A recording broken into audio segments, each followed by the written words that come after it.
મિત્રો, જો તમે પણ હાઈવે પર મુસાફરી કરતી વખતે ફાસ્ટેગ હાથમાં રાખીને જ ફરો છો તો પછી સાવધાન થઈ જજો.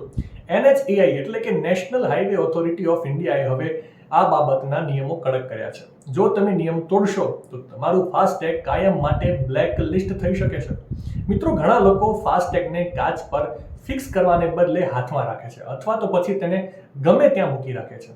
NHAI કહે છે કે આ ગેરકાયદેસર છે. ટેગ હંમેશા વિન્ડસ્ક્રીન પર જ હોવો જોઈએ જેથી RFID રીડર તેને તરત જ સ્કેન કરી શકે, કારણ કે અનફિક્સ ટેગનો ઉપયોગ છેતરપિંડી માટે થઈ શકે છે. એક જ ટેગથી અલગ અલગ ગાડીઓ કાઢવાનું હવે નહીં ચાલે. સિસ્ટમમાં પારદર્શિતા લાવવા માટે આ નિર્ણય લેવાયો છે. છેતરપિંડી કરતી વેબસાઇટ્સથી બચો.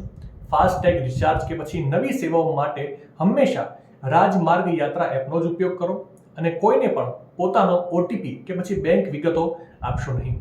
તો મિત્રો, આજે જ તમારો ફાસ્ટેગ યોગ્ય રીતે લગાવો અને દંડથી બચો. માહિતી સારી લાગી હોય તો રીલને વધારે શેર કરજો અને આવી જ અવનવી માહિતી માટે સંદેશ ડિજિટલ સાથે જોડાયેલા રહેજો.